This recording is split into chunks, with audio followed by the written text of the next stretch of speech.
Blog Talk Radio.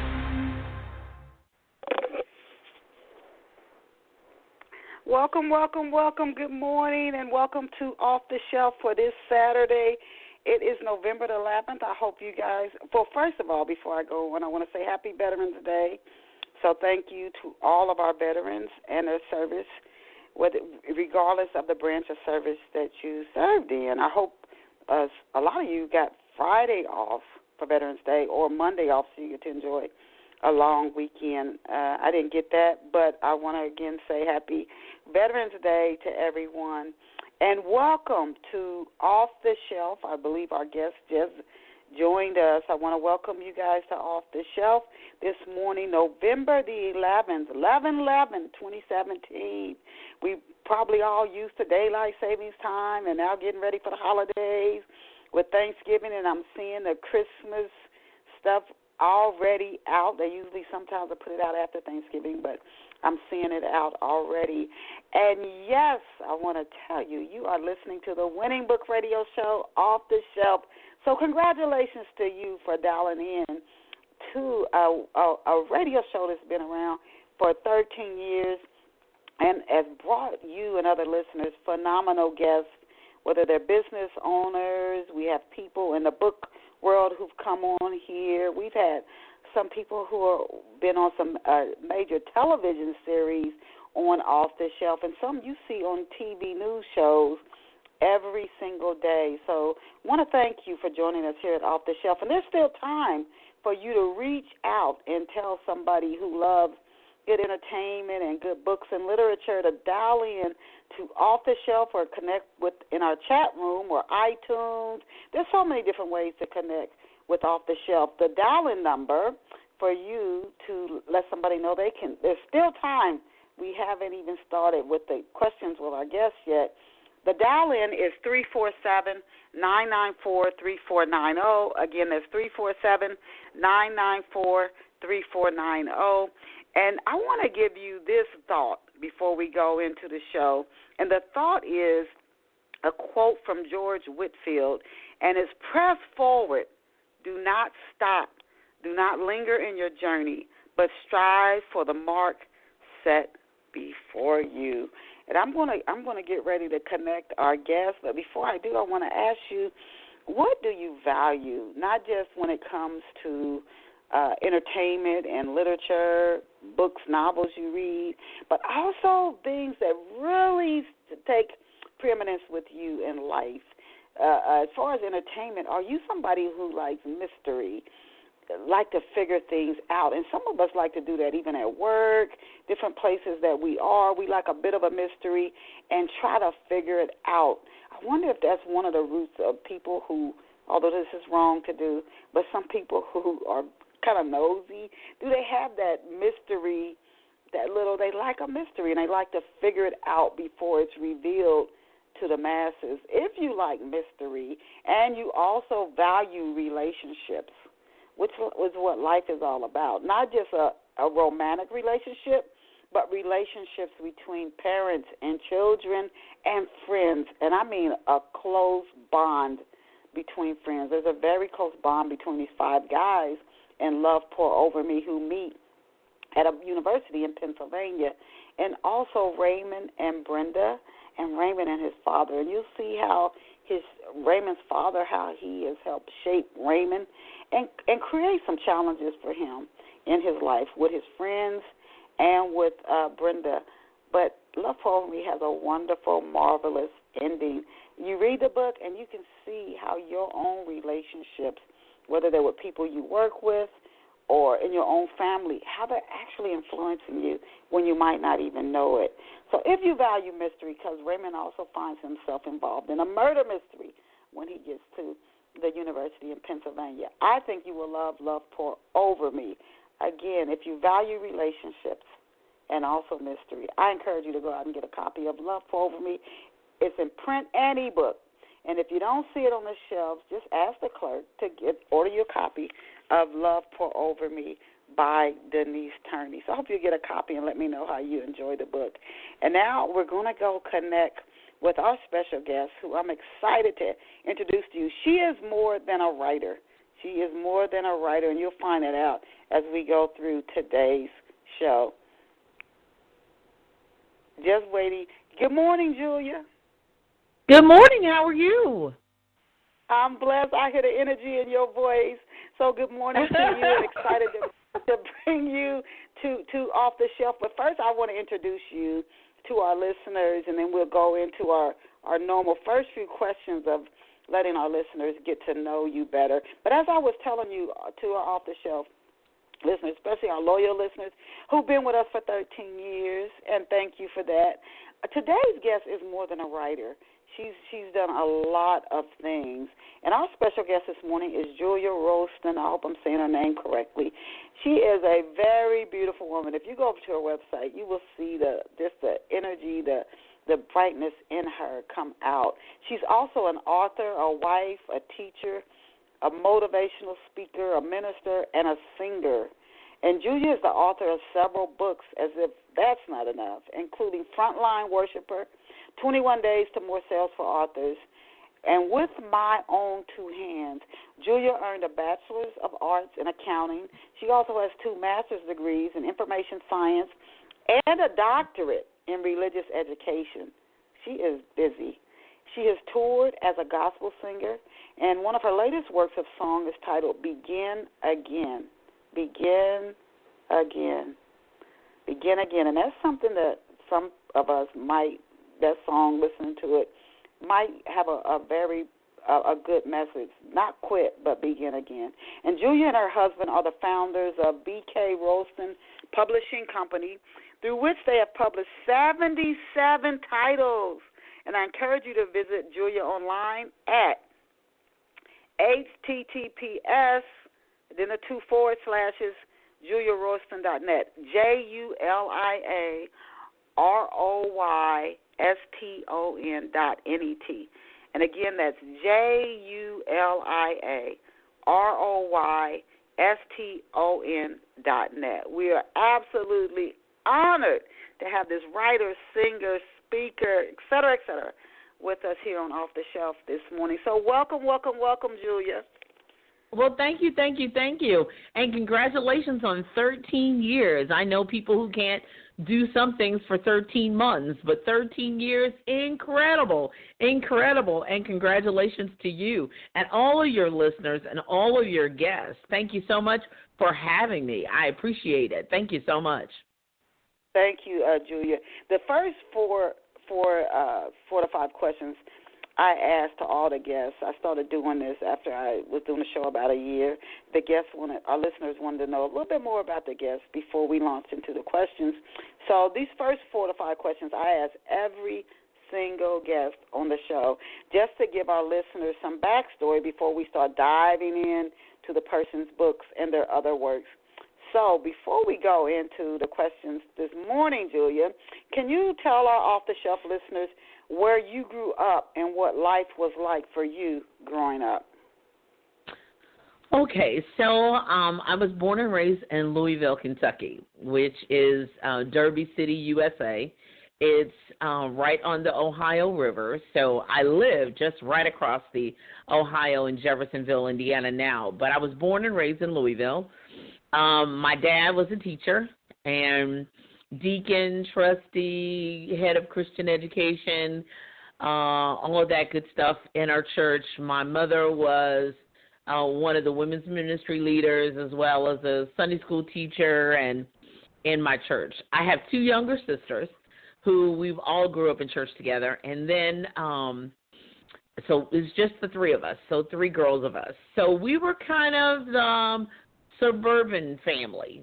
My dad taught school, so we ate dinner by 4 o'clock every day because we were out of school by then, and so we didn't have. My dad didn't work a 9 to 5. He worked at 8 to 3:45. So we were pretty much eating dinner. No animals. We traveled a lot. We enjoyed travel. My dad enjoyed travel. So I've always been on travel. Now, at night, after we ate dinner and sometimes took a nap, my dad had a janitor service. So at the height of it, we had 50 employees. So that was a major family business. So my father's been deceased 7 years now, so it is no longer in existence. But we spent a lot of time cleaning buildings, cleaning houses in the summertime. So we were a busy entrepreneurial family. So I'm busy because I was raised that way. I was raised to be busy. I wasn't raised to hang, just do a lot of hanging out. I did have friends, but, playing and all of that, just hanging out, except when I was little, it didn't happen. My parents started the business when I was 9, and I started answering their phones, Skybright, Louisville, can I help you, at 9 years old. So business has always been a part of my life. Entrepreneurship, it's in my blood. And having multiple jobs and multiple careers, multiple streams of income, my dad's mantra was always have something that you can charge.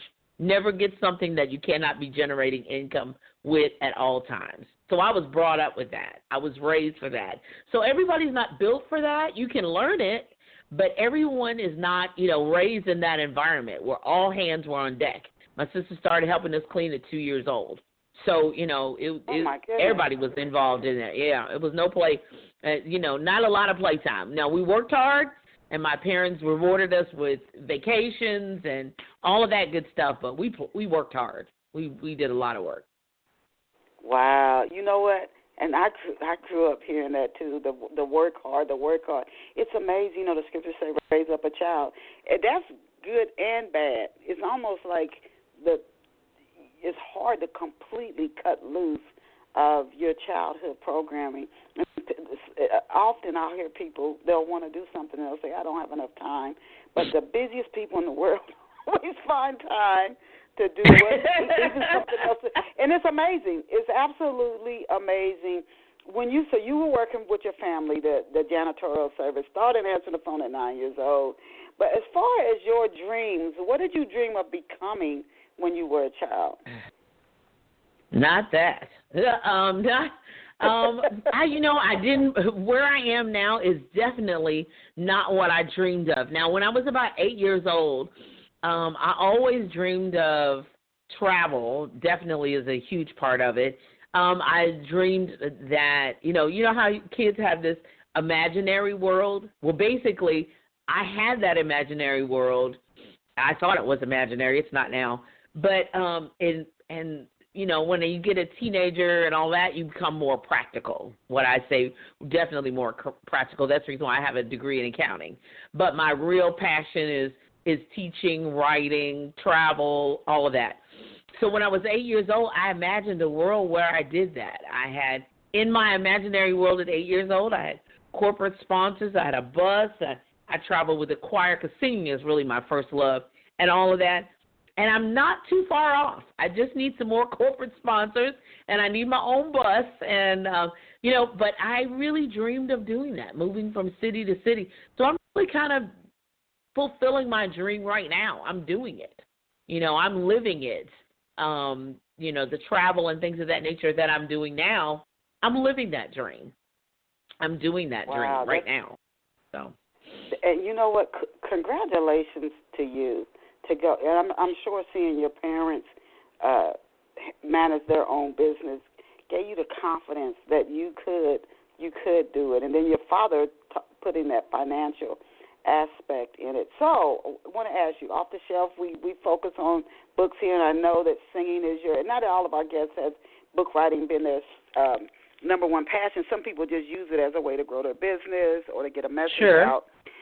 But what made you, what happened, singing is your first passion, you said, what happened to make you see that, I want to sit down and write a book and get involved in the book industry? Oh, my gosh. Well, it definitely, I didn't sit down really with the intent of that. I was married initially in 1986, and I got divorced while in graduate school in 1994. And I just started picking up a pen and notebook and started writing. I had no intention of writing a book. It was just a way for healing, journaling and healing, period. So I did not think it was anything in there until 2007, I believe it was, because I got remarried in 2006. So in 2007, God said, it's time to put the book together. I'm like, what book? He said that, all those notebooks, reams of notebooks, you've been working on. That's a book in there. And I was like, Lord, no. That's not a book in there. He said, yes, it is. So he said, type them up and put the book together and publish it. Well, I went with one of the other press companies, had no intention of doing anything but obeying God for the first book. And then a friend of mine who I was going to kind of partner with, she said, well, wait a minute. Do you think that you have more than one book in you? I was like, I don't know. I did this one. I don't know. And she said, you need to establish your own company. I said, my own company? She said, yeah, you're independent. You're, controlling, Julia. So you need to have your own business for your own company, for your own books and your own titles. That was all of my intent. I had no intention of doing anything else. So, one thing led to another, and I said yes to God for the first thing. And then secondly, my girlfriend said, yeah, you need your own company. I established that under my personal interest, and I was like, okay, good. This will cover my business, and it'll cover my books, and I'm good to go. Third book later, 2009, I believe it was, the first author came to me and said, or 2008, I believe, came to me and said, I want to pay you to publish my book. Wow. And I said, you don't want me to show you how? And she said, no, I'm going to pay you money. I don't want to know how. I want to pay you to do what you've done for yourself. And that's where it was started. So it'll be 2018. It'll be 10 years later, 75 plus authors, and 100 and some books later, because I need to update my bio. It's apparent, but it is that's what happens. And she told two friends, and I had to get a price on it. I had to take it seriously and understand that this was a business, but I couldn't continue to say no. It's not that other people hadn't asked. I think they wanted me to do it for free, and I'm like, no, I'm not doing that. But after this person said, I want to pay you money. No, I don't want to know how. I just want you to charge me. My dad had said, have something you can charge. I came up with an amount, and the rest is history. So, it's just, that's the way it's been and the way it's been going, for now up until the present moment. So that's kind of, the game, I really say the game really kind of came to me, but sometimes God has plans and you don't have a clue what those plans are, and so you have to be ready to say yes or no or take it seriously and walk in the destiny he has, even if you don't fully know the full plan. And that's not so easy. Especially, that's not always easy, so I commend you, especially if you've obeyed and it didn't turn out right. You don't know exactly why, or that it's not always easy. It's easier if everything you do turns out perfectly, but if it doesn't, then it's harder. And I think about Abraham, who 17 to 21 years to have his first child. How many times did he say, okay, I did what you said, and it didn't turn out right? And so that's when it gets a little tough to keep. Well, I mean, and believe me, these 10 years, David as well, where it's like, exactly. I did just what you said, and this turned out really foul. Yes. But then, of course, we don't always know what the full plan of that is. It just, the biggest frustration is the time that it takes. It doesn't turn out like we want it to turn out. And it definitely didn't turn out like Abraham wanted it to turn out, or, a lot of people wanted it to turn out. But, it said all things work together for good. It didn't say all things felt good, looked good, and necessarily were good. They're just all going to work for the good. The good, the bad, and the ugly are going to work for our good. So we have to trust him enough that if he said it, he's going to provide the provision for it. Because there are a lot of times I get frustrated in the just business period, not just publishing and authors and writing, but frustrated. And I'm like, God, you told me to do this, so I have to put it back to him. That if you told me to do it, you're going to be determining the way that it's going to be provided, the platform that it's going to be seen on, and the level it's going to be, where it's going to actually go. You know that because you told me to do it. So Yeah, that's hard, too, when it doesn't turn out like you think or like other people, because they'll laugh at you and they'll make fun of you, who you think you are and, whatever. But you have to go back to the one who gave you the idea and say, all right, lead me, guide me, direct me, and tell me. That is usually my solution to it. Yes, and I commend you, Julia, for doing that.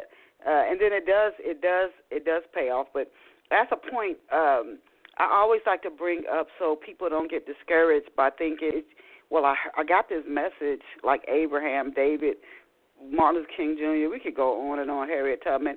It don't mean it's going to be easy. It does not mean it's going to be easy. So, and then that's why a lot of us quit. That when you say you'll begin again, your song, that's why a lot of us don't begin again. We think, a failure is coming again. Abraham could have said that 17 years, Lord, how long is it going to take you? Or Daniel, when he said, how much longer? So you just got to stay in there and sometimes the begin again. Now, you appeared on Bobby Jones Presents New Artist Showcase. Uh-huh. What was it like working with Bobby Jones? Oh, my goodness. I mean, I guess I turned into a groupie more than anything else. Like, He was very nice. He's very cordial. He's, very professional, very a nice, very, very nice person. And he's really encouraging. And believe you me, if someone doesn't, really do correctly, because these are new artists, he uses every moment as a teachable moment. He uses every opportunity as a teachable moment.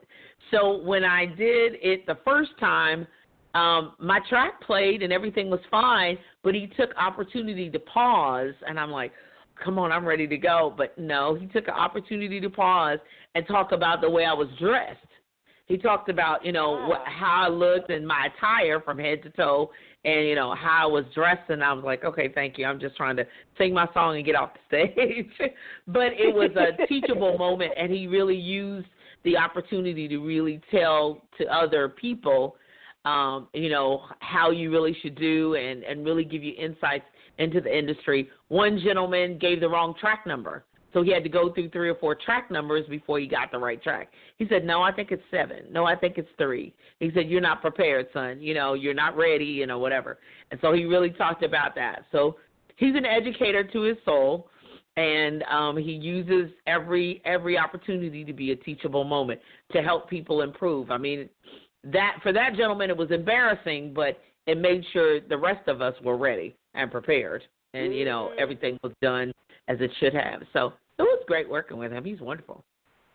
That's good to hear that he gave out that free advice, which could have took years of hit and miss to learn. So that's kudos to Bobby Jones for doing that. Can you share with us, before we go into talking about your book series, a few highlights of touring Switzerland as part of the Voices of Gospel concert series? And before we even go there, you started at 9 years old answering the phone for your family's janitorial service. How in the world did you get from that to appearing on Bobby Jones to touring globally? Well, one of the things about me, that I'm an extrovert by nature. So, I can first off, God has been guiding me. He really has, because some of the places where I've been and where I've landed, I never in my wildest dreams, I would have hoped it and dreamed it, but, down in you think it's a fantasy and you think it really can't happen. But, God has a way of maneuvering you to the places where you need to be. And sometimes that's a very painful process of leaving your comfort zone and leaving people that you've known all your life to be able to get into these different situations and settings. It requires you to say yes. It requires you to be prepared, and it requires you to sometimes leave the familiar. It's not that you don't love them. It's not that you don't appreciate what you taught and what you learned. It's just sometimes you have to move to the next level where God wants you to be.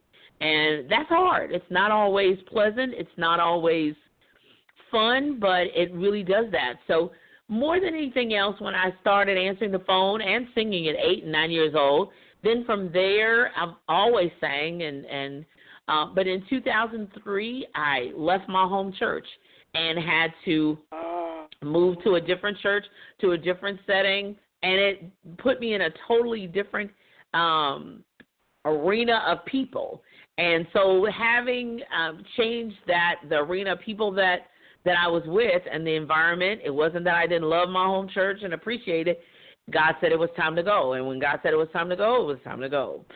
It was a journey of sorts.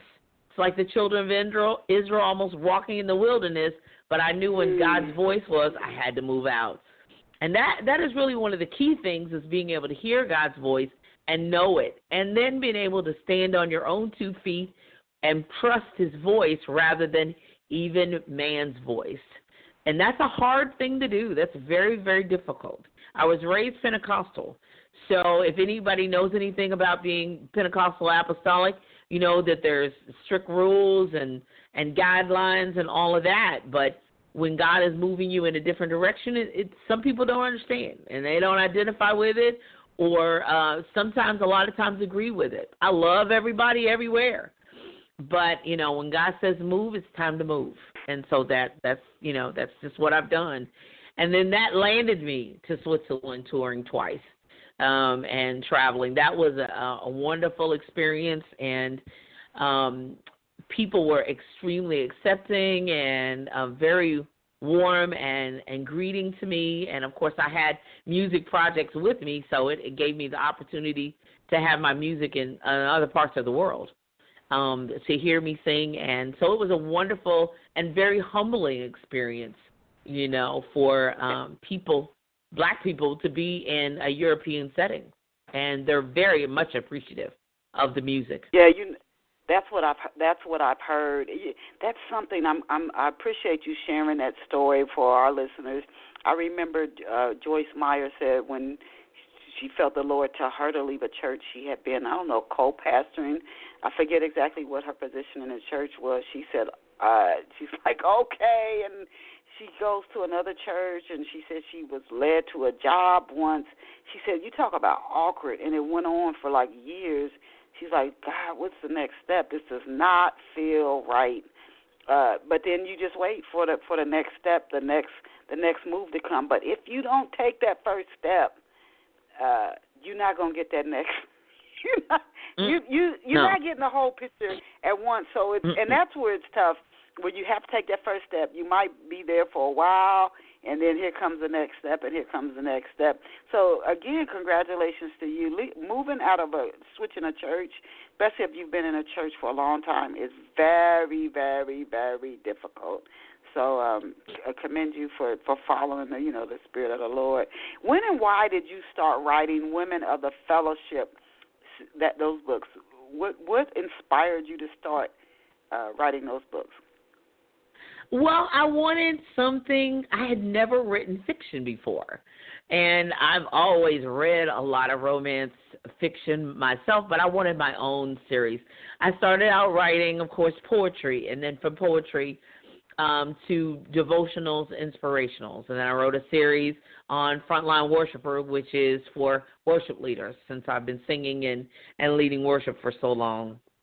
And so then Everyday Miracles, which is a small group Bible study, 21 lessons. So I'm like, well, I want to try something new. And I had already ventured into children's books, so I write those too as well. So multiple genres is, just kind of me. I'm going to try something new. I said, God, I want to write romance fiction, kind of put all my worlds together, church world, librarian, just all of my love of romance fiction. Can I write my own? But I'm not one of those people who, I can sit and look at a tree and I can just start writing. No, I have to really be inspired. I really have to, have direction or God tell me something specifically. And he did. He said, take your own love story with your husband and embellish it.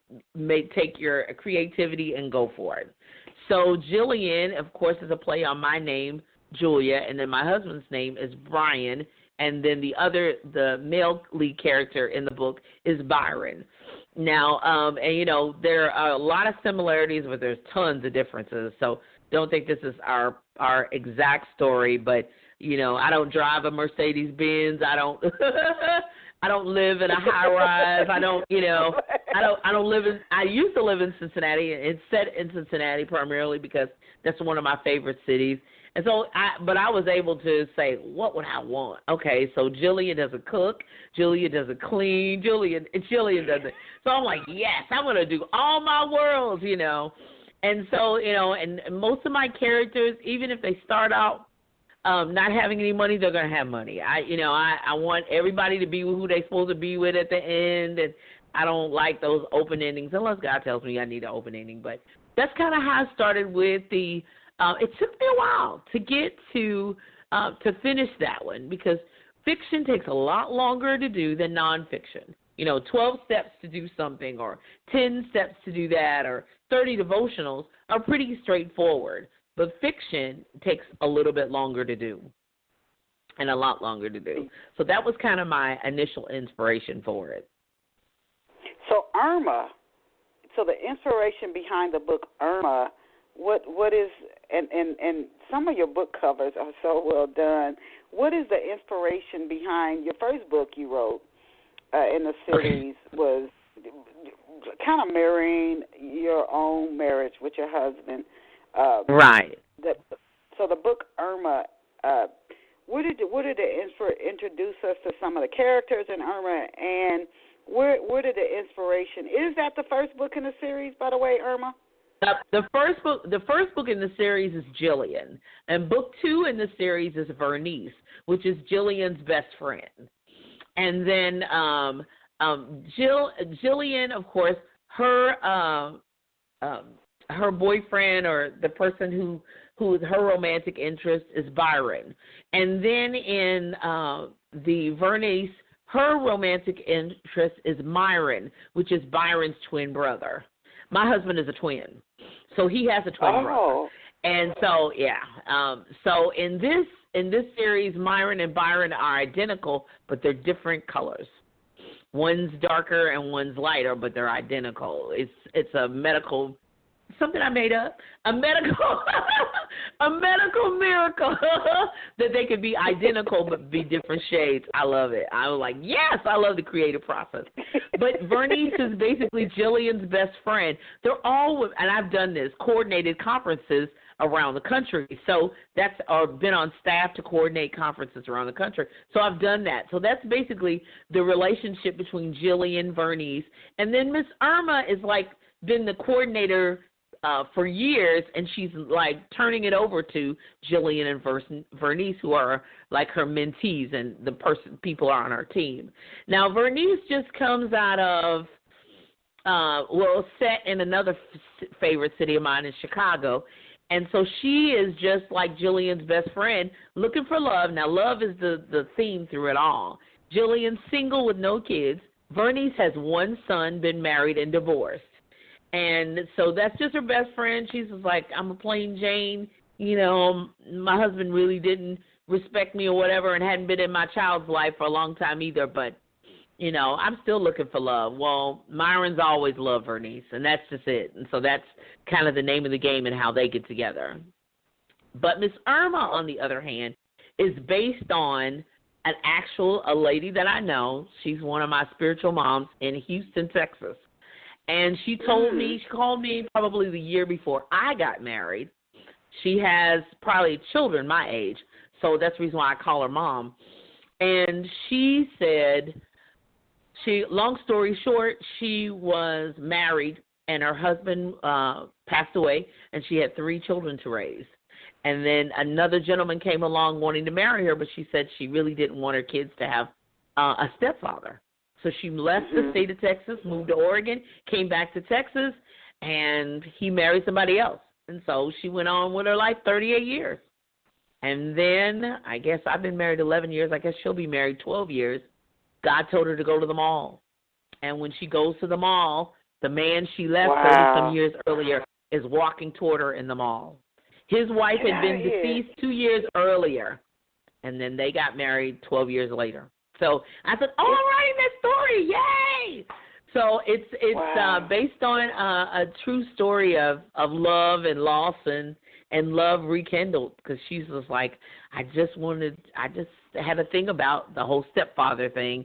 I just didn't want that for my kids. And so I raised them alone and watched the man that I really love marry somebody else. And then his wife died of cancer, and then God said, go to the mall. And my friend hates the mall. She hates everything about shopping. She said, I'm just walking through going, God, I'm not buying nothing because I hate shopping. So I'm like, ooh, I know that was God, because, Mom, you hate to go to the mall. That's just like something. So Vernice is probably, of the three, if you can believe it, really my favorite, because it spans a lot of time and really gives you the backstory of Irma and that whole love. And I made that up too, but I really like the backstory of Irma and how, really coming into contact. She's really confident in one area of being an administrator, but lacks confidence in the love department. And you'll find out why in the book Irma. So really, the Women of the Fellowship series, each book stands on its own, but connected, it's really good. All the loose ends are tied up and tied down in Irma. But each book can stand on its own. It's great read. But Irma, she also makes an appearance in the two earlier books? Yes, she's always there in one way, shape, or form. She's always right, go ahead. If you really want to get to know her, then I would encourage the listeners to get all three books. You said that each story stands alone, but to really know Irma thoroughly, maybe get all three books, because you can see her as she transforms from book to book.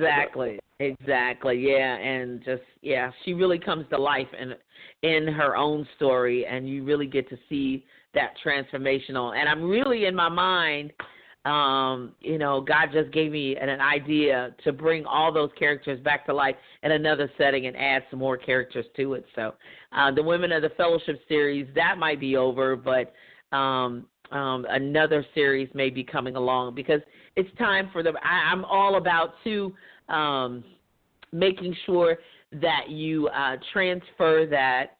Leaving a legacy is really becoming more and more important to me as I'm getting older, because I have no children, so I need to impart some things into some other people who are interested in what I do, so that I can leave a legacy of, my life here on earth. I may not have any biological children, but I want to be able to leave my mark on the world and somebody else somewhere else. Your vision. Now, you see a lot of people might think, I have no children, oh, woe is me, and you're thinking, I'll find another way to leave a legacy. You see the opportunities. I had to ask you this, and I think in your answer when you were talking about Irma, it's clear, but why did you decide? I know you base it off of somebody who you know, but even with that, we've many writers may have heard of people or known stories, maybe even their own relatives, who met somebody later in their life and the relationship turned out to be very well, but they don't turn it into a novel for the reason that most romance novels deal with young people. So I wanted to ask you, why did you decide to spotlight an older couple in a romantic novel? I got to tell you, when I was researching for your interview and I saw the book cover, which I love the cover of Irma, I'm like, I don't know if I've ever seen that before. Most of romance novels are young people. Why did you decide to put the spotlight on an older couple? Because, one thing is, first off, the people on the cover are my in-laws. Those are my parents, my husband's parents. So they've been married 52 years. Or 54 years, I'm sorry. They've been married 54 years. So those are his parents that are on the cover. And then, that whole, it's too, because I asked her, the person that Irma is based on, I asked her, so have you ever thought about getting married again? Did anybody ask you about being married again? She goes, oh, no, child, I'm too old for that. And some people think it's too late for me. I'm too old for that. Ooh, and so therefore I really wanted to spotlight somebody who was older, 60 plus older, nearly 70, before they found love again and enjoyed love again with somebody else. So, and not just, I'll just love my, people say that, I'll just love my grandchildren. It's not the same kind of love, though. And so therefore, I want people to know that it's never too late until you're dead. It's never too late till you're gone. It's never too late till, as they say, it's not over till God says it's over. And even then, it's not over because you're going to see him in the afterlife. But it's the whole point of it's not too late. Keep your heart open. Don't get mean and old and snarly because there's somebody else. I mean, his wife was deceased. It's not like, he was alone too. So it's like, why not love each other? Because we've really, loved each other, a long time. So it didn't take long to rekindle it and go for it. So I really wanted, that was something different. You're right. You don't see older people in romance novels, but that's one. I wanted to make sure it would be out there. Oh, and I hope it gets more and more and more traction because, again, most romance novels focus on people in their teenage years, their early 20s, sure, and 30s, and then it's over. It stops. So I also want to commend you next on publishing 77 titles, and you told us earlier in the show how you got started publishing other authors. Somebody just came up to you and told you they didn't want to do that legwork. They would pay you to do it for them through BK Royston Publishing. Can you tell us, our listeners who are interested themselves, whether they would reach out to you or another publisher just so they know what to look for? And maybe today, I know in the book publishing industry, there are a lot of scams to help people to avoid being taken advantage of. Can you just tell us briefly, what is the process of finding and working for you're in, working with a writer and what would you advise a writer to look for in a publisher? Well, one of the things, too, is that now my company does, I'll just put that out, it goes from idea to the book itself. So we, if you don't know what to write about, we get the ideas out of your head and put it down on paper and then make your idea and your actual manuscript come to life. So we do from beginning to end. One of the main things that I was looking for was, and one of the main reasons why I went with someone else and then established I can do that is because they didn't do anything. I did everything. So that was one of the first things, is basically if they can either help you do it better or if there's something that you can do on your own, then, you need a publisher for certain things, but some things you don't need a publisher for. So what you're looking for from a publisher is somebody with experience, with knowledge, who can really help you navigate the waters through that process. You need somebody who believes in you and believes in the process. You really need a publisher who's written books. Make sure that they have actually gone through the writing process, that they've actually put out a book that you can see that has their name on it or someone affiliated with them. Check with their the other authors that are signed with them. They should be public. They should have an email address that you can reach out to and contact. Testimonials are good on a website, but you can contact them and get referrals. And I would do that same thing. The other thing, one thing that is standard with BK Royston Publishing is a non-disclosure agreement, which basically protects your idea and protects your book until we're ready to make it public. So that one person asked me about that, and now it's standard. I'm trustworthy, but people need some type of guarantee that their idea won't be heard somewhere else or it won't be seen somewhere else. And they trusted somebody with their idea, and then, oops, it was taken and stolen. So that's standard for me. The other thing, too, is being able to connect with the person, whether through text message, email. Some people have to send an email out, and it just kind of goes into Never Never Land. Now, we are human, and mistakes do happen, but being willing and being able to correct those mistakes quickly and easily. Now, being on the publisher end, sometimes I have authors who seek to take advantage of me. So I have to be careful as well because, for example, people say, oh, my book is 50 pages long.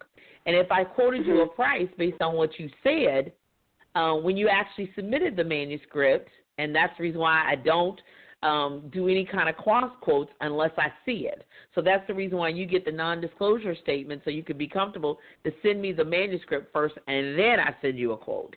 Because I've had people say their manuscript was 50 pages long, and as anybody knows anything about publishing, the book cover, the printing cost, the editing, and all that is based on either pages or words or however you do it. Well, if you tell me you're sending me a 50-page manuscript to edit and to format and everything, that's totally different than if you send me a 100-page manuscript.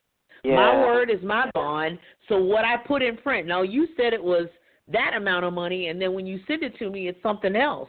And then, therefore, I'm in business, and I'm taken advantage of. So, therefore, I say, as much as I would love to give you a ballpark figure, I can't give you a final in print, black and white contract for us to sign until I actually see it, because I've been taken advantage of. They said it was 50 pages, and it comes out 150. And then I am hung by what I said, and they took advantage of me. So I have to be on guard as much as they're on guard. And everybody is not always in integrity and on the up and up. Really making sure that you are able to keep the rights of your book. And you don't, if somebody is saying they're going to purchase your manuscript and they actually give you a check for it, realize, especially those who say, I want a traditional publisher. I don't feel like I should pay any parts of getting my book published. Well, you're going to pay. You may pay later, but you're going to pay. So there's one, with a traditional publishing situation, you may not be paying up front, but you're going to pay on the back end. So there's nothing free. There is a reason why they were able to give you that amount of money and pay you that way. You're going to pay one way, shape, or form. Yeah, when the sales come back and you don't, your royalties are so small. You're like, okay, I'm only getting 6%.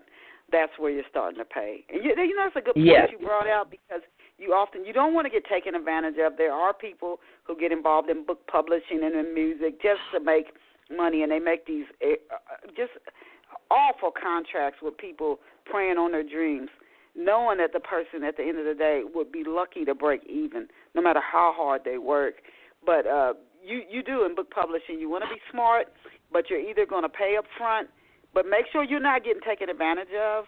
So you want to do your homework, or it's going to come out when you start getting your royalties, and you say, I sold a book that cost $15. Why did I only get $1.50? And so that's where you're going to be paying for that on the back end. Really appreciate you sharing those tips with us, Julia. I wanted to ask for our listeners some are very serious about growing their book careers. So we share tips on what to look for in a publisher, what you look for in a writer. What are some? So we get the book published, and there are so many years ago, you had to go through a major publisher. You really weren't. Right. Your book wasn't getting out there. Then they came out with your midstream, smaller publishers started getting involved in the market. Then self-publishing really took off with the Internet. So I want to say right around maybe 10 years ago. There are so many books out here now. It is amazing. I don't even know how readers keep up. So after you get your book published, that's one thing. Good. Yay. Now you got to sell it. You got it. That's the hard part. Now you have to sell that book. So can you share from your experience, what you've seen work for other writers, what's worked for you? What are 5 specific actions that writers can take to fast-track their book sales? Fast-track their book sales. Well, first off, you need to be out there. You need to be engaging. You need to be – I really caution authors that social media is no longer an option. So when you come to me and you say, no, I don't really deal with email. Well, what social media platform are you on?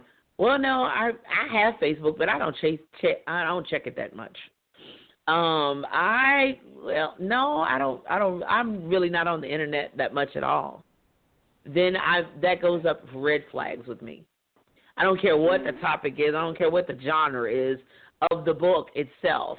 If you're not an active participant in the social media world, connecting with people, because people buy books. And even if you are, so that's one thing.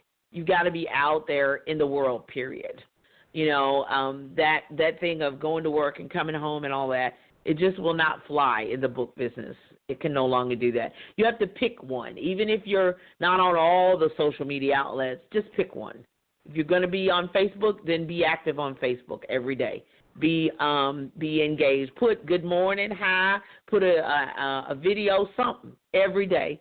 You should be active, and because people need to know that you exist.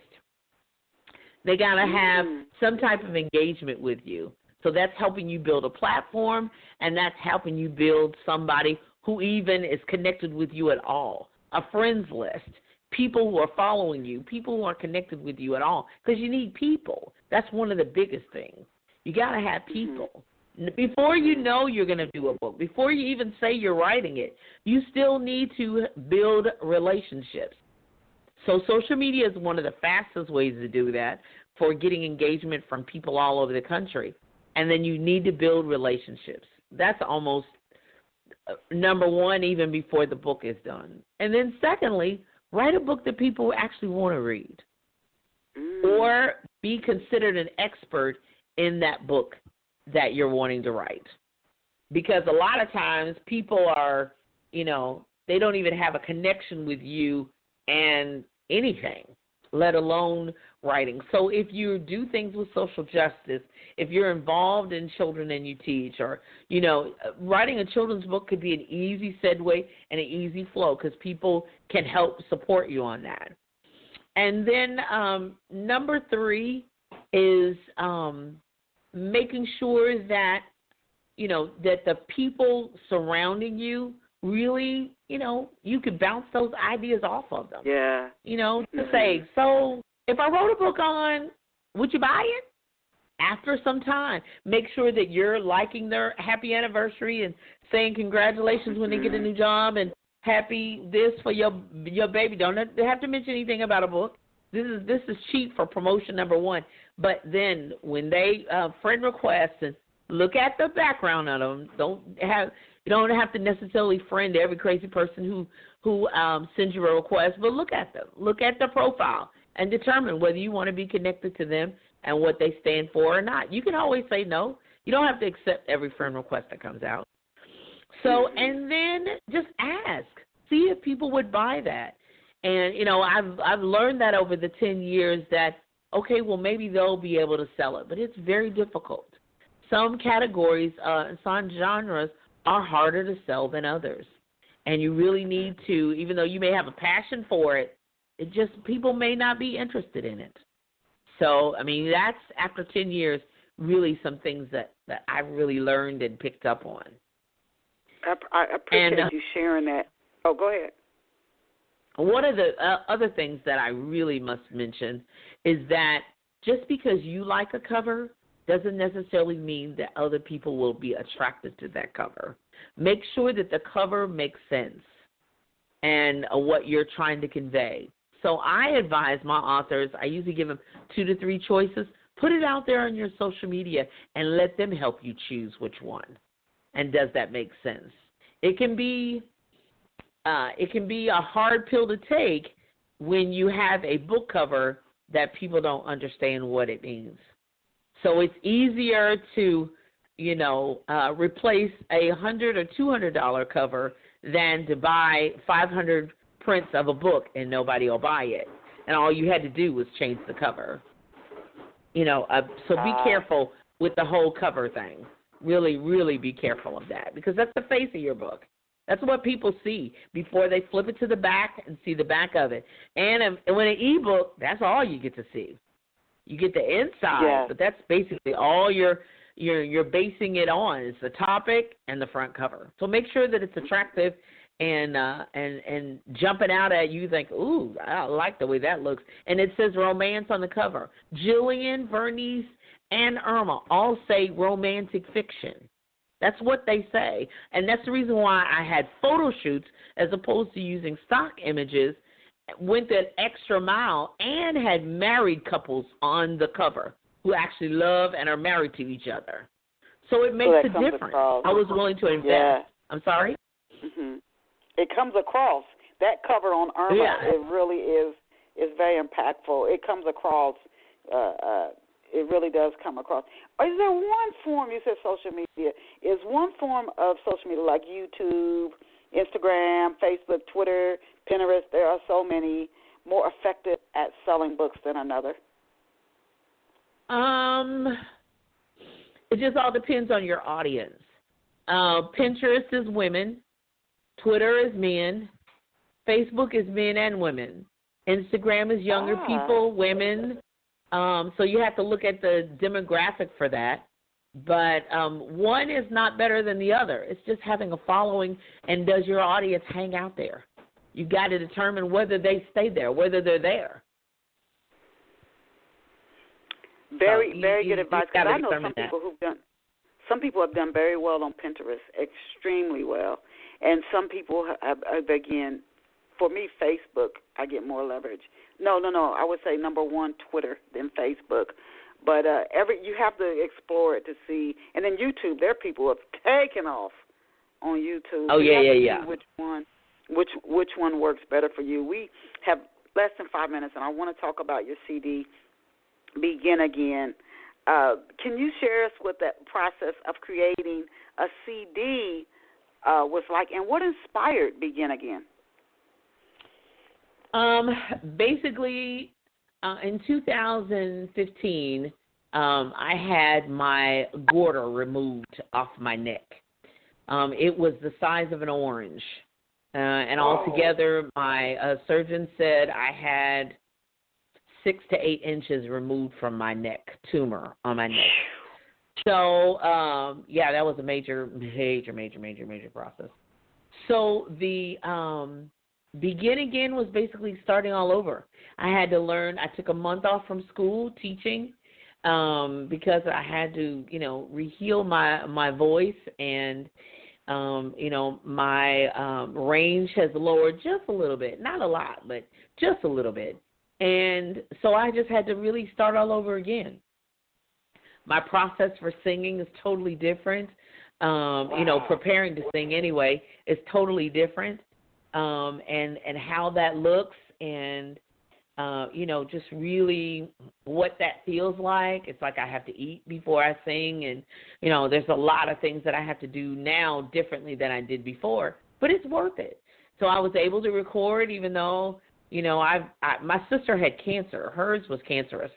So it was just that was kind of a traumatic experience for me, and had taken me a long time, and I had resisted. But I realized that, okay, it was a matter of my health.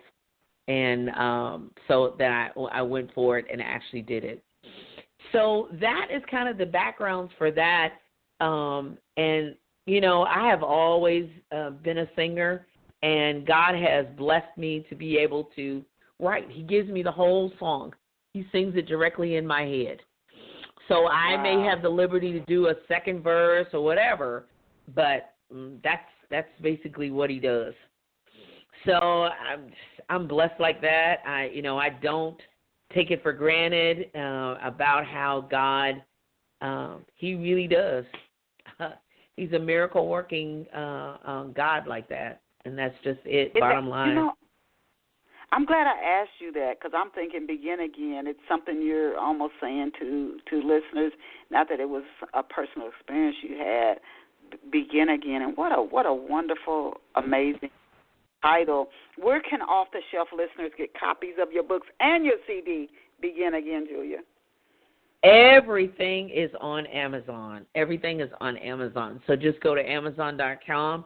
You can order everything there. Just put in Julia Royston, BK Royston Publishing, or just Julia A. Royston, and all of my music is there.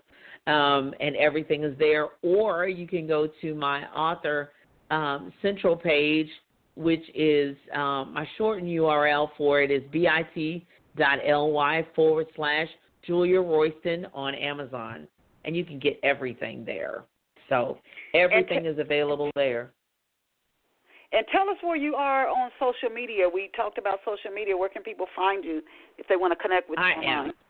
I am everywhere. I'm on Facebook as Julia A. Royston, BK Royston Publishing. I'm on LinkedIn as Julia A. Royston. I am on Instagram as Juju Royston and BK Royston Publishing. I am on Periscope as Julia A.K. Royston. I am on Twitter as J. Royston Worship or Julia A.K. Royston or BKR Publishing.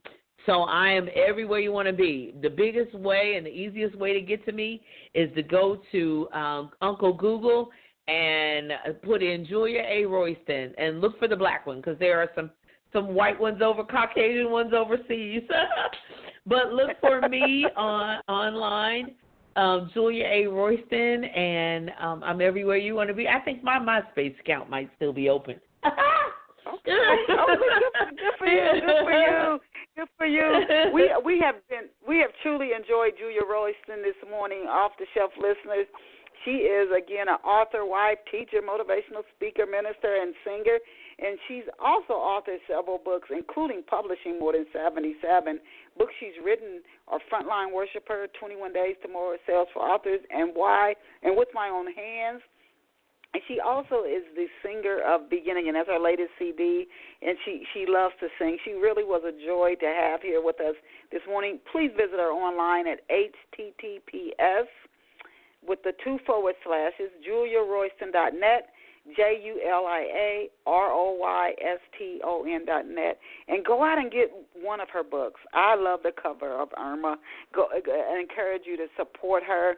And she also owns her own publishing company with her husband, BK Royston Publishing Company, and that's where they've put out more than 77 titles, so kudos to them. We want to thank Julia for her time and for being here with us on Off the Shelf this morning, and thank each of you, our listeners, for joining us on Off the Shelf. See you back here next Saturday at 11 a.m. Eastern Standard Time. Remember to set your calendars and tell somebody to tune in to Off the Shelf Radio Saturday mornings, 11 a.m. Eastern Standard Time or New York City time. That's easier if you're dialing in from out of the country. Thank you again to Julia. Remember, you are amazing. You're awesome. You're incredible. Go create a fabulous day for yourself. See you here next Saturday at 11 a.m. Bye for now, and Julia will shoot you an email. Thank you. Thank you.